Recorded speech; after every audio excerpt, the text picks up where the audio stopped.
Hello दोस्तों, आप सभी का स्वागत है आपका अपना यूट्यूब चैनल मैथ मैजिक में। और मैं हूं इंजीनियर रंजन सर। दोस्तों, आज एक बहुत ही महत्वपूर्ण टॉपिक पे हम लोग चर्चा करेंगे, जो कि केमिस्ट्री सब्जेक्ट का टॉपिक है, रेडियो सक्रियता। रेडियो सक्रियता जिसे इंग्लिश में बोलते हैं रेडियो एक्टिविटी।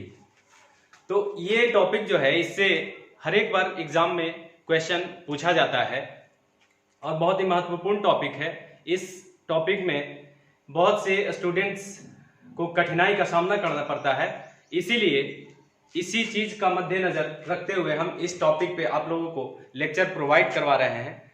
तो चलिए शुरुआत करते हैं। रेडियो एक्टिविटी यानी रेडियो सक्रियता। तो सबसे पहले क्वेश्चन आता है कि रेडियो सक्रियता होता क्या है। ठीक है, तो रेडियो सक्रियता होता क्या है और रेडियो सक्रिय तत्व क्या होता है। तो रेडियो सक्रिय तत्व वैसे तत्व को कहते हैं जिसमें स्वतः विखंडन होता हो और स्वतः विखंडन के पश्चात अल्फा, बीटा और गामा किरण का उत्सर्जन होता है। तो वैसे तत्व को रेडियो सक्रिय तत्व कहते हैं और इस घटना को रेडियो सक्रियता कहते हैं। तो क्या होता है, वैसा तत्व जिसमें स्वतः विखंडन होता हो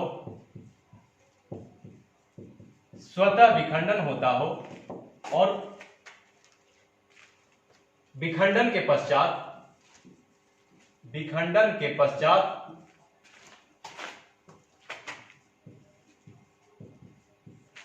उससे अल्फा, बीटा और गामा किरण का उत्सर्जन होता हो। गामा किरण का उत्सर्जन होता हो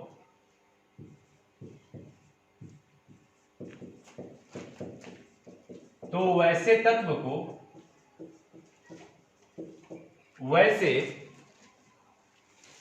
को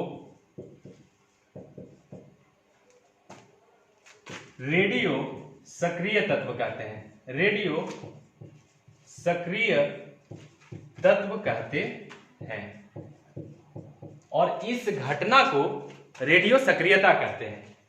और इस घटना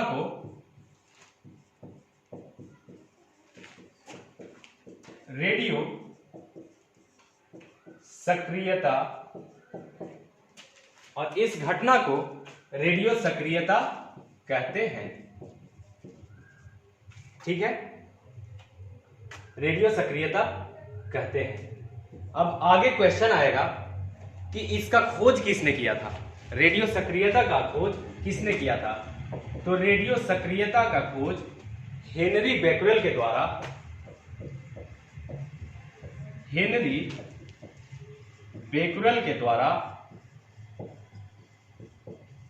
1886 ईस्वी में किया गया था। 1886 ईस्वी में किया गया था।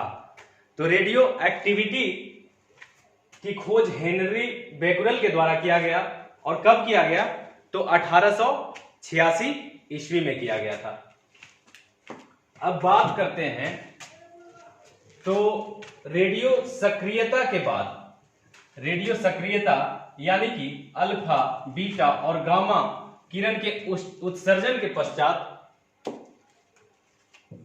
अल्फा, बीटा और गामा किरण के उत्सर्जन के पश्चात जो अवशिष्ट पदार्थ बचता है वो क्या होता है, शीशा होता है। क्या बचता है, शीशा बचता है। अल्फा, बीटा और गामा किरण के उत्सर्जन के पश्चात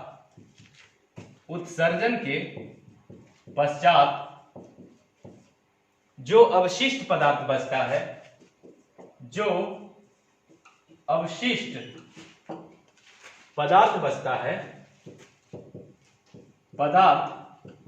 बचता है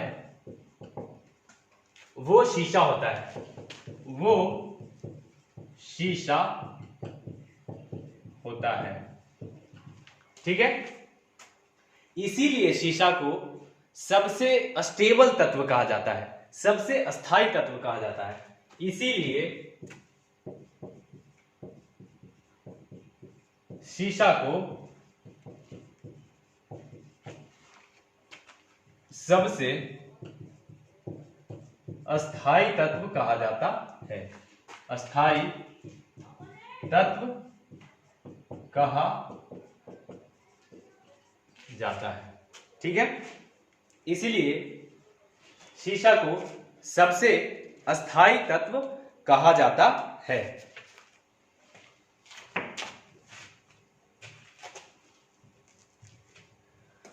अब रेडियो सक्रियता की खोज हेनरी बेकरल के द्वारा 1886 ईस्वी में किया गया था, लेकिन रेडियो सक्रियता के बारे में विस्तृत जानकारी रदरफोर्ड के द्वारा दिया गया। इसके बारे में विस्तृत जानकारी जो है वो रदरफोर्ड के द्वारा दिया गया। रदरफोर्ड के द्वारा दिया गया था। ठीक है, अब क्वेश्चन आएगा कि कृत्रिम रेडियो सक्रियता की खोज किसने किया? कृत्रिम रेडियो सक्रियता की खोज किसने किया था? तो कृत्रिम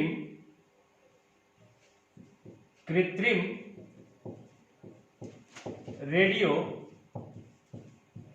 सक्रियता की खोज एफ जूलियट एवं आयरन क्यूरी के द्वारा किया गया था। एफ जूलियट एवं आयरन क्यूरी के द्वारा किया गया था। ठीक है बाबू, तो कृत्रिम रेडियो सक्रियता की खोज एफ जूलियट एवं आयरन क्यूरी के द्वारा किया गया था। अब आगे बात करते हैं, तो रेडियो सक्रियता की इकाई क्या होती है? रेडियो सक्रियता की इकाई क्या होती है? तो रेडियो सक्रियता की इकाई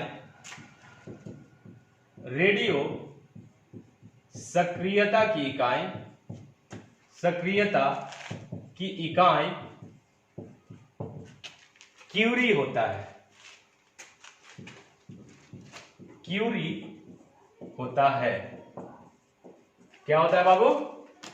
तो क्यूरी होता है। रेडियो सक्रियता की इकाई क्यूरी होता है। ठीक है, अब एक क्यूरी बराबर कितना होता है? यह भी बहुत बार क्वेश्चन पूछा जाता है कि एक क्यूरी बराबर कितना होता है। तो एक क्यूरी बराबर 3.7 गुने 10 के पावर में 10 विखंडन प्रति सेकंड होता है। विखंडन प्रति सेकंड होता है। विखंडन प्रति सेकंड होता है। अब ये जो 10 के पावर में 10 विखंडन प्रति सेकंड है, इसका मतलब एक बेकुरल या एक रदरफोर्ड इकाई भी होता है। एक रदरफोर्ड इकाई भी होता है। एक बेकुरल या एक रदरफोर्ड इकाई भी होता है। ठीक है,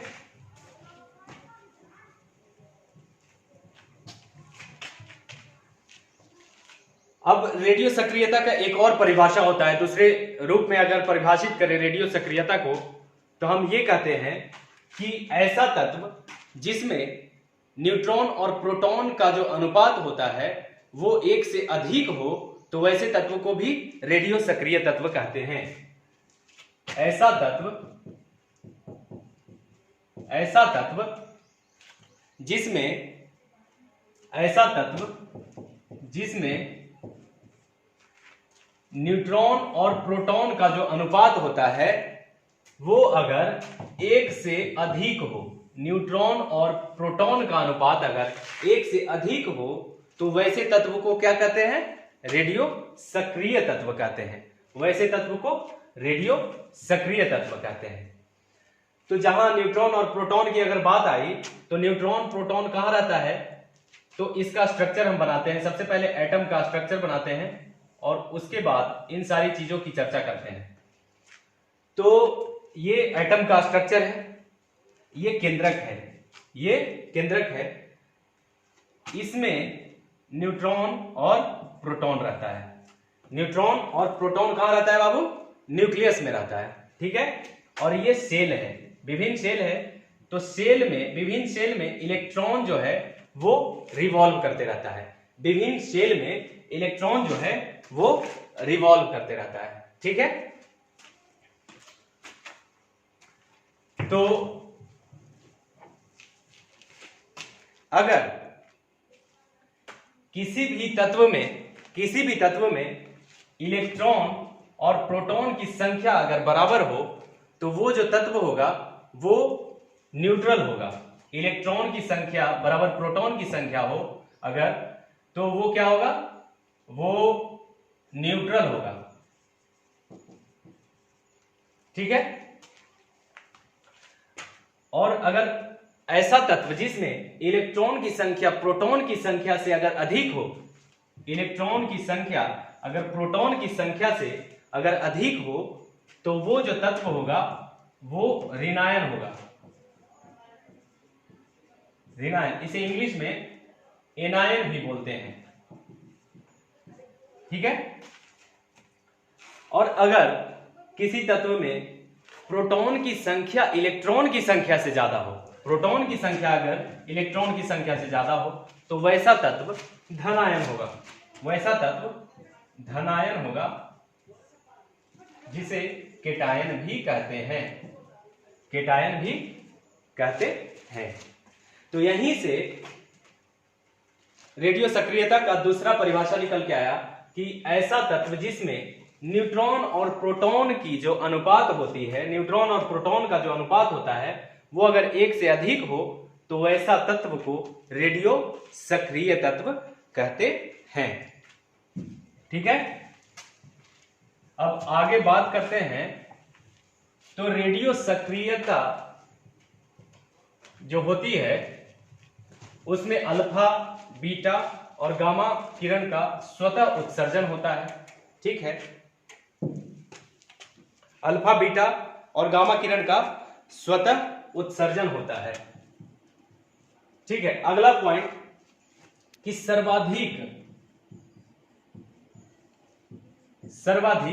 रेडियो सक्रिय तत्व कौन होता है। तो सर्वाधिक रेडियो सक्रिय तत्व कौन होता है, तो रेडियम होता है। सर्वाधिक रेडियो सक्रिय तत्व रेडियम है, ठीक है, जिसकी खोज क्यूरी ने किया था, जिसकी खोज मैडम क्यूरी ने किया था। और मैडम क्यूरी ने एक और तत्व का खोज किया था जो कि पोलोनियम, पोलोनियम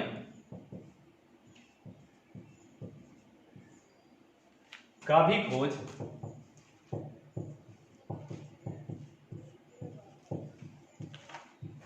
मैडम क्यूरी ने किया था।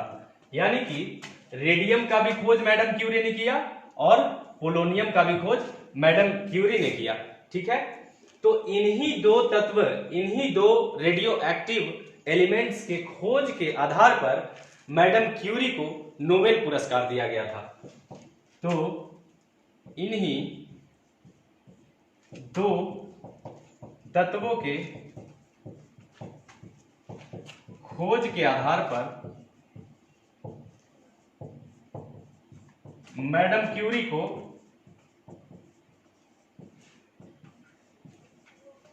नोबेल पुरस्कार भी दिया गया था।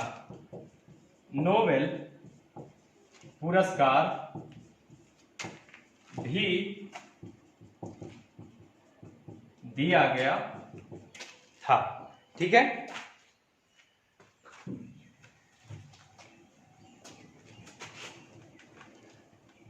अब जरा इससे हट के भी चर्चा कर लेते हैं, इस टॉपिक से हट के। तो अगर ये भी पूछता है कि इलेक्ट्रॉन, प्रोटॉन और न्यूट्रॉन का खोजकर्ता का नाम बताएं। ये हालांकि चैप्टर है, वो एटॉमिक स्ट्रक्चर में पूछा जाता है। तो इलेक्ट्रॉन, प्रोटॉन और न्यूट्रॉन के खोजकर्ता के बारे में बताएं, तो इसके लिए हम सिंपल ट्रिक देंगे आपको। सिंपल सा ट्रिक है, ये भी क्वेश्चन बहुत बार आता है कि इलेक्ट्रॉन के खोजकर्ता कौन थे और कब खोजा गया था, प्रोटॉन के खोजकर्ता कौन थे और न्यूट्रॉन के खोजकर्ता कौन थे। अनेकों बार ये सब क्वेश्चन रिपीट करते रहता है, इसीलिए हम यहाँ पे बता दे रहे हैं। तो इसका याद करने का एक ट्रिक है, सिंपल सा ट्रिक है, द गोपचन। ये छोटा सा सेंटेंस है और इसको याद रखिएगा, तो इसी से आपको इलेक्ट्रॉन, प्रोटॉन और न्यूट्रॉन के खोजकर्ता के बारे में याद रहेगा। तो द गोपचन, द में THE आया, तो TH का मतलब थॉमसन, और E का मतलब इलेक्ट्रॉन।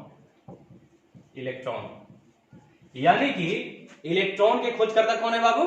थॉमसन है। इलेक्ट्रॉन के खोजकर्ता थॉमसन है।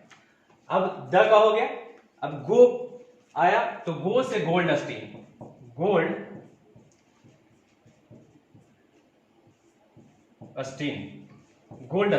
और P का मतलब प्रोटॉन। यानी कि प्रोटॉन का खोज किसने किया? गोल्डस्टीन ने किया। अब आगे है चन, यानी CHA से हुआ चैडविक, और N से न्यूट्रॉन। यानी कि न्यूट्रॉन का खोज किसने किया? तो चैडविक ने किया।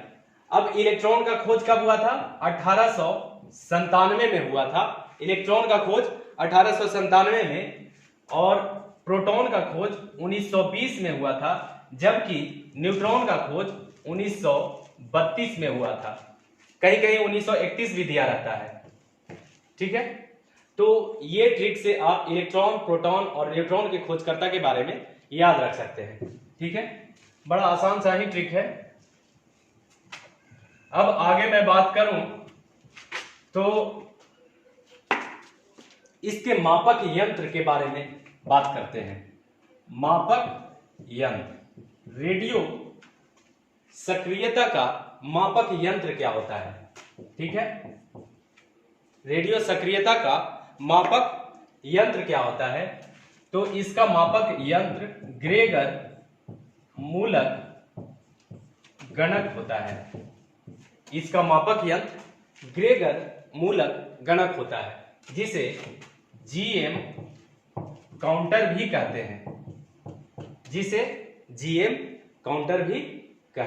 हैं।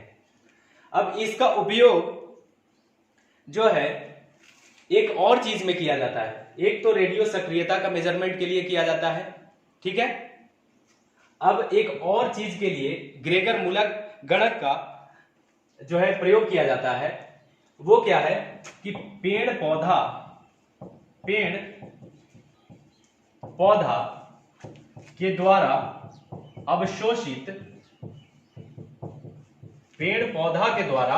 अवशोषित फर्टिलाइजर, उर्वरक की मात्रा को मापने के लिए भी ग्रेगर मूलक गणक यानी GM काउंटर का प्रयोग करते हैं। GM काउंटर का प्रयोग करते हैं। ठीक है बाबू, तो यहां से दो क्वेश्चन आया कि एक तो कि मापक यंत्र क्या है, रेडियो एक्टिविटी का, रेडियो सक्रियता का मापक यंत्र क्या है, तो ग्रेगर मूलक गणक है। और इसी ग्रेगर मूलक गणक से एक और काम करते हैं, वो क्या है कि पेड़ पौधा के द्वारा अवशोषित उर्वरक की मात्रा को भी मापने के लिए इसका प्रयोग करते हैं। ठीक है, तो अब आते हैं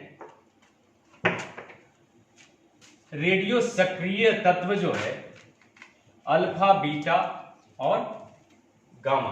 रेडियो सक्रिय विकिरण जो है वो क्या है? अल्फा, बीटा और गामा।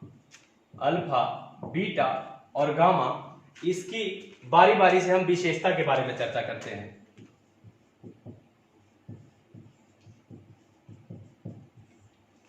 तो अल्फा, बीटा और गामा की विशेषता के बारे में चर्चा करते हैं। तो सबसे पहले चर्चा करते हैं अल्फा कण के विशेषता के बारे में। अल्फा कण के विशेषता के बारे में चर्चा करते हैं, ठीक है।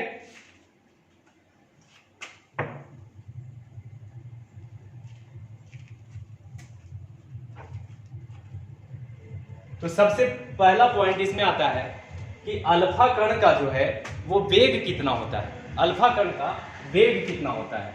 तो अल्फा कण का वेग प्रकाश के वेग के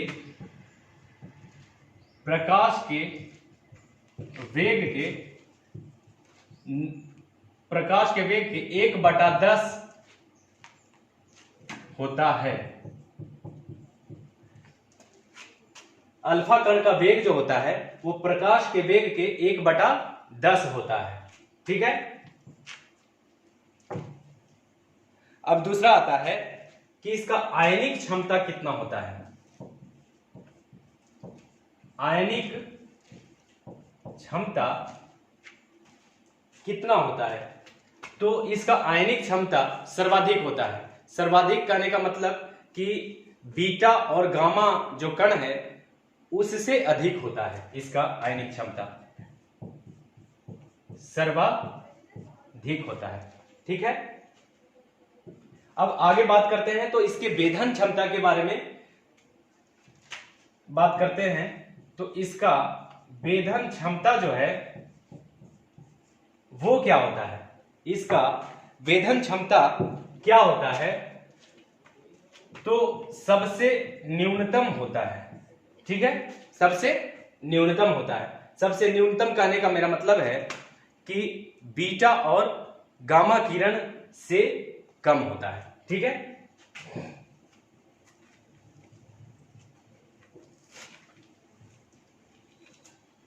अब अगला पॉइंट आता है और बहुत ही इंपॉर्टेंट पॉइंट है। आगे हम बताएंगे सॉडी और फैजान का वर्ग विस्थापन सिद्धांत, उसमें ये पॉइंट आता है।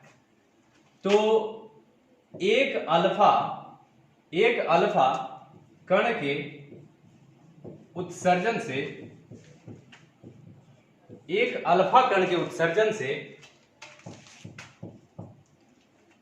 उस तत्व के परमाणु द्रव्यमान में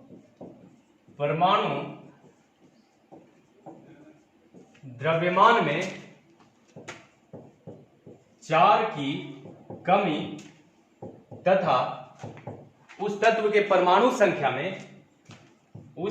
के परमाणु संख्या में 2 की कमी हो जाती है। दोस्तों इसको ध्यान में रखना बहुत ही जरूरी है, क्योंकि इससे क्वेश्चन आगे हम जब मैथमेटिकल क्वेश्चन इसमें बनाएंगे तो इस कॉन्सेप्ट का यूज होगा। कहता है कि एक अल्फा कण के उत्सर्जन से उस तत्व के परमाणु द्रव्यमान में 4 की कमी हो जाती है तथा उस तत्व के परमाणु संख्या में 2 की कमी होती है, ठीक है। तो ये था अल्फा कण के विशेषता के बारे में चर्चा। अब बात करते हैं बीटा कण की विशेषता पर। बीटा कण की विशेषता के बारे में, ठीक है। तो सबसे पहले आता है कि बीटा का वेग क्या होता है। तो बीटा का जो वेग होता है वो प्रकाश के वेग के 9/10 होता है। क्या होता है बाबू, बीटा का जो वेग होगा वो प्रकाश के वेग के 9/10 होता है। ध्यान में रखिएगा, एक बार पूरा दोहरा रहा हूं, बीटा का वेग जो होता है प्रकाश के वेग के 9/10 होता है, जबकि अल्फा का वेग कितना था, अल्फा का वेग प्रकाश के वेग के 1/10 था। ठीक है, अब दूसरा बात करते हैं, तो बीटा का आयनिक क्षमता क्या होता है, बीटा का आयनिक क्षमता जो होता है वो क्या होता है, तो अल्फा से कम होता है, अल्फा से कम होता है। ठीक है, अब आगे आता है वेधन क्षमता, वेधन क्षमता, तो बीटा कण का वेधन क्षमता क्या होता है, तो अल्फा से अधिक होता है, अल्फा से अधिक होता है। ठीक है बाबू, अब अगला पॉइंट आएगा कि एक बीटा कण के उत्सर्जन से, किसी भी रेडियो सक्रिय तत्व से अगर एक बीटा कण का उत्सर्जन होता है तो उसके परमाणु द्रव्यमान में कोई परिवर्तन नहीं होगा, जबकि उसके परमाणु संख्या में एक की अधिकता हो जाती है। तो किसी रेडियो एक्टिव एलिमेंट से एक बीटा कण का उत्सर्जन होता है तो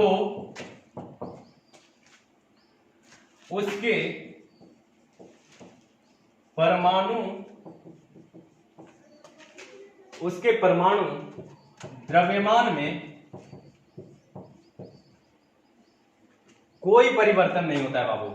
ठीक है, कोई परिवर्तन नहीं होता है, कोई परिवर्तन नहीं होता है, जबकि उसके परमाणु संख्या में एक की अधिकता हो जाती है, जबकि उसके परमाणु संख्या में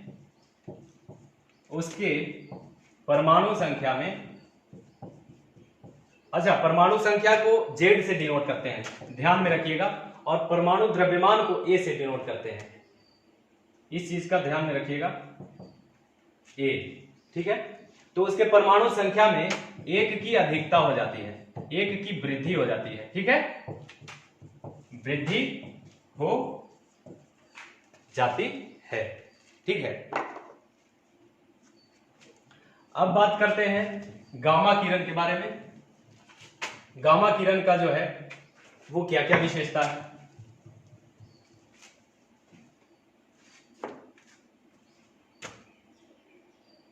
गामा कण का विशेषता, तो इसका आयनिक क्षमता क्या होता है, आयनिक क्षमता जो होता है वो सबसे न्यूनतम होता है, सबसे न्यूनतम होता है। सबसे न्यूनतम कहने का मतलब कि अल्फा और बीटा कण से न्यूनतम होता है इसका आयनिक क्षमता, जबकि इसका वेधन क्षमता जो होता है सर्वाधिक होता है। वेधन क्षमता जो इसका होता है वो क्या होता है दोस्तों, सर्वाधिक होता है, सर्वाधिक होता है। सर्वाधिक कहने का मतलब है कि अल्फा और बीटा किरण से ज्यादा होता है। ठीक है, अच्छा, एक और क्वेश्चन आता है कि कैंसर का इलाज में किस कण का प्रयोग किया जाता है। बहुत इंपॉर्टेंट क्वेश्चन है ये और अनेकों बार क्वेश्चन में आ चुका है। तो कैंसर के इलाज में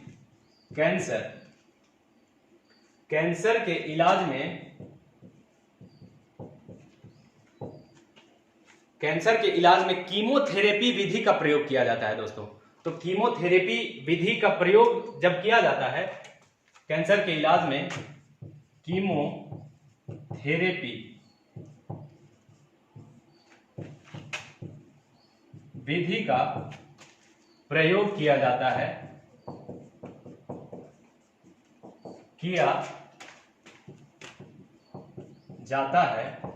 तो उसमें कीमोथेरेपी विधि का प्रयोग किया जाता है जिसमें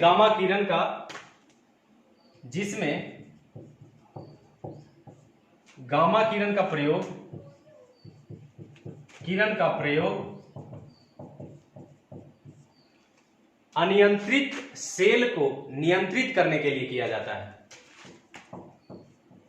अनियंत्रित सेल को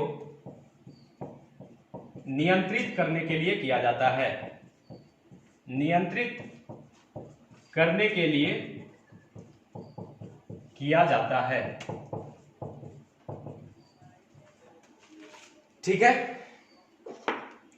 अब जब कैंसर की यहां पे बात किए हैं तो चलते हैं थोड़ा सा बायोलॉजी के पोर्शन को ध्यान करते हैं। यहां पे कैंसर के अध्ययन को क्या कहा जाता है?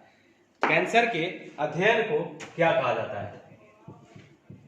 कैंसर के अध्ययन को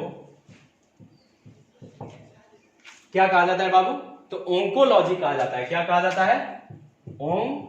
ओंकोलॉजी कहा जाता है। ओंकोलॉजी कहा जाता है। अब एक ओंकोलॉजी होता है, एक ओलॉजी होता है, दोनों में डिफरेंस समझिएगा। ओंकोलॉजी में कैंसर का अध्ययन किया जाता है, जबकि ओलॉजी में अंडा का अध्ययन किया जाता है।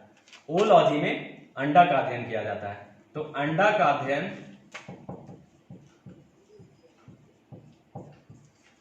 किसमें किया जाता है? ओलॉजी में किया जाता है। ये बायोलॉजी का टॉपिक है, लेकिन यहां पर कैंसर शब्द का यूज हुआ था तो इसीलिए इसके बारे में चर्चा हम कर दिए। ठीक है। अब आगे हम चर्चा करते हैं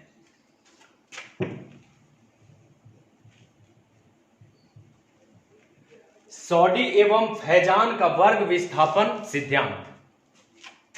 सॉडी एवं फैजान का वर्ग विस्थापन का सिद्धांत, जिसको इंग्लिश में बोलते हैं group displacement theory. Group displacement theory. ठीक है बाबू। सॉडी एवं फैजान का वर्ग विस्थापन का सिद्धांत। ठीक है। सबसे पहला पॉइंट इसमें आया, सबसे पहला पॉइंट आया कि जब किसी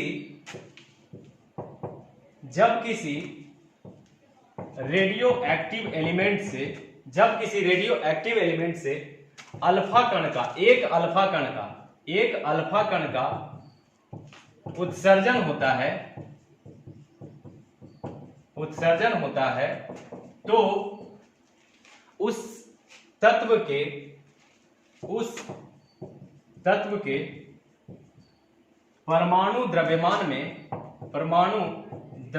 में 4 की कमी हो जाती है। कितने की बाबू? 4 की कमी हो जाती है। जबकि उस तत्व के परमाणु संख्या में 2 की कमी होती है। उस तत्व के परमाणु संख्या में 2 की कमी होती है। उस तत्व के परमाणु संख्या में 2 की कमी होती है। अब अगला पॉइंट इसमें आया। अब अगला पॉइंट है सोडियम एवं फैजान का वर्ग विस्थापन सिद्धांत में अगला पॉइंट है कि जब किसी रेडियो एक्टिव एलिमेंट से एक बीटा कण का उत्सर्जन होता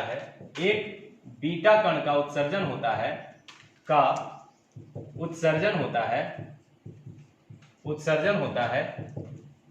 तो उस तत्व के परमाणु द्रव्यमान में कोई परिवर्तन नहीं होता है। कोई परिवर्तन नहीं।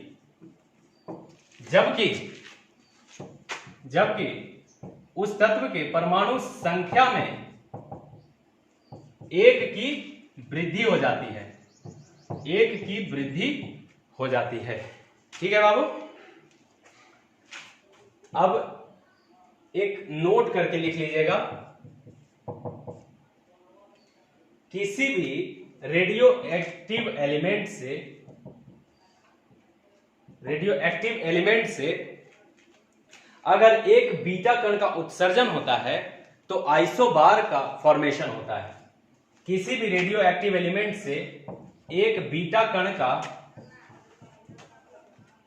उत्सर्जन होता है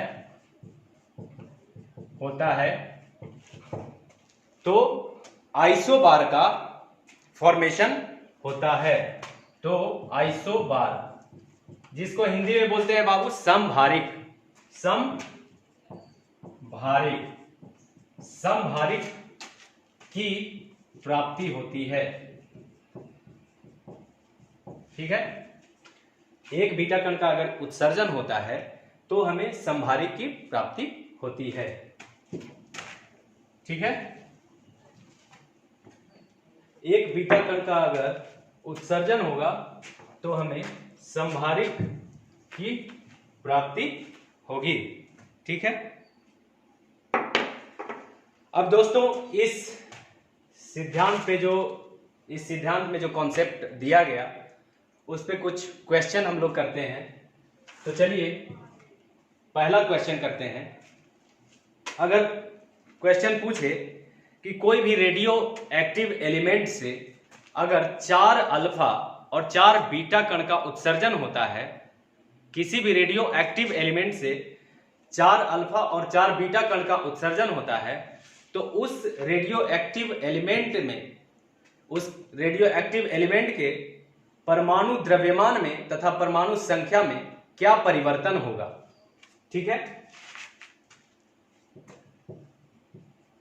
किसी रेडियो एक्टिव एलिमेंट से 4 अल्फा तथा 4 बीटा का उत्सर्जन होता है तो उसके परमाणु द्रव्यमान में क्या चेंजिंग होगा और परमाणु संख्या में क्या चेंजिंग होगा, ये बताइए। तो बड़ा आसान है, जैसा कि हमने जो कॉन्सेप्ट दिया ऊपर उस कॉन्सेप्ट का यूज करना है और आसानी से इसको बना देना है। तो सबसे पहले अल्फा की बात करते हैं। ऐसे तो निकला है अल्फा और बीटा दोनों, तो सबसे पहले अल्फा की बात करते हैं। तो हम जानते हैं कि एक अल्फा कण के उत्सर्जन से हमें परमाणु द्रव्यमान में 4 की कमी होती है, जबकि परमाणु संख्या में 2 की कमी होती है। यही होता है ना। तो इस क्वेश्चन में बोला है कि 4 अल्फा कण निकला है, एक के निकलने से 4 की कमी परमाणु द्रव्यमान में और परमाणु संख्या में 2 की कमी। तो जब 4 अल्फा कण निकलेगा तो दोनों में 4 से गुणा कर देंगे। ठीक है, तो परमाणु द्रव्यमान में 4 चौका 16 यानी 16 की कमी और परमाणु संख्या में 4 दूना 8 यानी 8 की कमी हो जाएगी। ये तो अल्फा कण के कारण प्रभाव पड़ेगा। लेकिन जब हम बीटा की बात करते हैं, 4 बीटा भी तो निकला है, तो 4 बीटा, तो हम जानते हैं कि एक अगर बीटा कण निकलता है तो परमाणु द्रव्यमान में कोई परिवर्तन नहीं होता है, नो चेंज, कोई परिवर्तन नहीं होता है। जबकि परमाणु संख्या में 1 की अधिकता हो जाती है, परमाणु संख्या में 1 की वृद्धि हो जाती है। तो यहां तो 4 बीटा भी निकला है, तो 1 में परमाणु द्रव्यमान में कोई चेंज नहीं और परमाणु संख्या में 1 की अधिकता, तो 4 जब निकलेगा तो परमाणु द्रव्यमान में कोई चेंज नहीं होगा, ये तो होना ही नहीं है। लेकिन परमाणु संख्या में 4 से गुणा कर देंगे, 4 बीटा निकला है तो 4 से गुणा करेंगे तो कितना हो जाएगा, 4 की अधिकता हो जाएगी, परमाणु संख्या में 4 की अधिकता हो जाएगी बीटा कण के निकलने के कारण। ठीक है, तो अब हम तुलना कर देंगे। अब इसमें अल्फा का तुलना करेंगे तो अल्फा कण के कारण, अल्फा जो कण है उसमें परमाणु द्रव्यमान में कितने की कमी हुई है, अल्फा कण में परमाणु द्रव्यमान की कितनी कमी हुई, 16। और इसमें क्या हुआ, परमाणु द्रव्यमान में कोई चेंजिंग नहीं, बीटा कण के कारण कोई चेंजिंग नहीं हुआ, यानी कि 0। तो 16 की कमी यानी परमाणु द्रव्यमान में अल्फा के कारण 16 की कमी हुई जबकि बीटा के कारण कोई चेंजिंग नहीं हुआ। तो नेट जो होगा, नेट रिजल्ट आएगा परमाणु द्रव्यमान में 16 की कमी हो जाएगी। अब बात करते हैं परमाणु संख्या। परमाणु संख्या, तो परमाणु संख्या अल्फा के कारण 8 की कमी हुई परमाणु संख्या में। कितना हुआ? 8 की कमी। जबकि बीटा के कारण परमाणु संख्या में 4 की वृद्धि हो गई है। तो पहले तो 8 की कमी लिखेंगे, फिर 4 की वृद्धि हो गई बीटा के कारण, तो नेट जो रिजल्ट आएगा वो -4 आएगा। यानी कि हम कहेंगे कि किसी भी रेडियो एक्टिव एलिमेंट से 4 अल्फा और 4 बीटा का उत्सर्जन होता है तो उसके परमाणु द्रव्यमान में 16 की कमी हो जाएगी और परमाणु संख्या में 4 की कमी हो जाएगी। यही हमारा आंसर होगा। ठीक है दोस्तों, यही हमारा आंसर होगा। तो इस तरह का क्वेश्चन पूछा जाता है एग्जाम में, इस तरह का क्वेश्चन पूछा जाता है, तो इसे आसानी से आप सॉल्व कर सकते हैं, इसे आसानी से आप सॉल्व कर सकते हैं। तो आगे कुछ और क्वेश्चन है। अगर बोले कि किसी भी रेडियो सक्रिय तत्व से कितना अल्फा और बीटा कण का उत्सर्जन होना चाहिए कि उसके परमाणु द्रव्यमान में 64 की कमी लेकिन परमाणु संख्या में कोई परिवर्तन नहीं हो। तो बोल रहा है कि कितना अल्फा और कितना बीटा कण का उत्सर्जन होना चाहिए कि उसके परमाणु द्रव्यमान में 64 की कमी हो जाए और परमाणु संख्या में कोई चेंजिंग नहीं हो, कोई परिवर्तन ना हो। इस तरह से भी क्वेश्चन पूछता है। थोड़ा सा कॉन्सेप्चुअल क्वेश्चन है, दिमाग लगाना है इसमें। तो चलिए इसको सॉल्व करते हैं। सबसे पहले हम जानते हैं कि यहां पर बोला है कि परमाणु द्रव्यमान, परमाणु संख्या में कोई परिवर्तन नहीं होना चाहिए। यही बोला है ना, परमाणु संख्या में कोई परिवर्तन नहीं होना चाहिए। तो हम जानते हैं कि एक अल्फा अगर निकलता है तो उससे परमाणु द्रव्यमान में 4 की कमी और परमाणु संख्या में 2 की कमी होती है, यही जानते हैं। जबकि अगर एक बीटा निकलता है तो उससे परमाणु द्रव्यमान में कोई परिवर्तन नहीं होता है, जबकि परमाणु संख्या में 1 की वृद्धि हो जाती है, यही होती है ना। तो बीटा के निकलने से तो परमाणु द्रव्यमान में कोई परिवर्तन हो ही नहीं रहा है, तो क्या इफेक्ट पड़ेगा इस पे? बीटा के निकलने से परमाणु द्रव्यमान में कोई परिवर्तन नहीं हो रहा है, यानी कि जो भी परमाणु द्रव्यमान में 64 की कमी क्वेश्चन में बताया गया है वो किसके निकलने से होगा? अल्फा के निकलने से होगा, अल्फा के निकलने से होगा। तो जब एक अल्फा निकलता है तो 4 की कमी होती है, तो कितना अल्फा निकाल दें कि 64 की कमी हो जाए? तो 16 अल्फा अगर हम निकाल देंगे तो 16 चौके 64 हो जाएगा ना। 16 अल्फा और गुने एक के निकलने से 4 की कमी, तो 16 के निकलने से 64 की कमी हो जाएगी ना। तो यही तो पूछा है क्वेश्चन में कि कितना अल्फा निकाल दें और कितना बीटा निकालें कि परमाणु द्रव्यमान में 64 की कमी और परमाणु संख्या में कोई परिवर्तन ना हो। तो अगर 16 अल्फा निकाल दें तो परमाणु द्रव्यमान में 64 की कमी हो जाएगी, लेकिन अगर 16 अल्फा जब निकालते हैं तो 64 की कमी तो जरूर होगी परमाणु द्रव्यमान में, लेकिन परमाणु संख्या में भी चूंकि एक अल्फा निकलने से 2 की कमी होती है परमाणु संख्या में, तो 16 को जब निकाल रहे हैं हम अल्फा तो 16 दूना 32 की कमी हो जाएगी, यानी कि परमाणु संख्या में भी 32 की कमी हो गई। जो कि यहाँ पे क्वेश्चन में बोला है कि परमाणु संख्या में कोई परिवर्तन नहीं होना चाहिए, लेकिन आपने यहाँ 32 परिवर्तन कर दिया, 32 की कमी कर दिया। तो इसकी भरपाई के लिए अब हम बीटा के पास चलते हैं। तो हम जानते हैं कि बीटा 1 निकलने से जो है 1 की अधिकता हो जाती है परमाणु संख्या में और परमाणु द्रव्यमान में कोई परिवर्तन नहीं होता है। तो जब 1 बीटा निकालेंगे तो 1 अधिकता होगा, 1 की वृद्धि होगी परमाणु संख्या में। तो हम कितना बीटा निकाल दें कि ये 32 कैंसिल हो जाए, क्योंकि यहाँ क्वेश्चन में ही बोल दिया कि कोई परिवर्तन नहीं होना चाहिए परमाणु संख्या में। तो हम अगर 32 बीटा भी निकाल दें तो 32 बीटा अगर निकाल दें, इसमें 32 से गुणा कर दें तो परमाणु संख्या में 32 की अधिकता हो जाएगी। तो 32 की अधिकता हो जाएगी परमाणु संख्या में। ठीक है, तो जब यहां परमाणु संख्या में 32 की अधिकता हो गई और यहां अल्फा के कारण परमाणु संख्या में 32 की कमी हो गई, तो ये दोनों कैंसिल आउट हो जाएगा, मतलब नेट जो रिजल्ट आएगा 0 हो जाएगा, यानी कोई परिवर्तन नहीं होगा परमाणु संख्या में। यही तो बोला।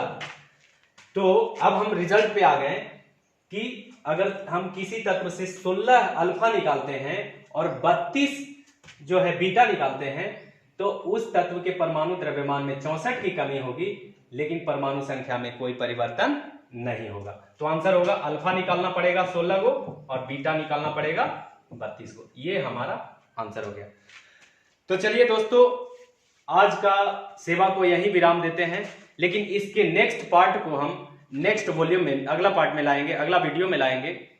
तो दोस्तों, आपसे एक रिक्वेस्ट है कि जितना ज्यादा से ज्यादा इस वीडियो को शेयर करें, और जो भी लोग नए हैं इस चैनल पे वो इस चैनल को सब्सक्राइब कर लें, और उसके बगल में बेल आइकन है उसे दबा दें, ताकि हम जो भी नेक्स्ट वीडियो बनाएं और डालें तो आपके पास आसानी से पहुंच जाए।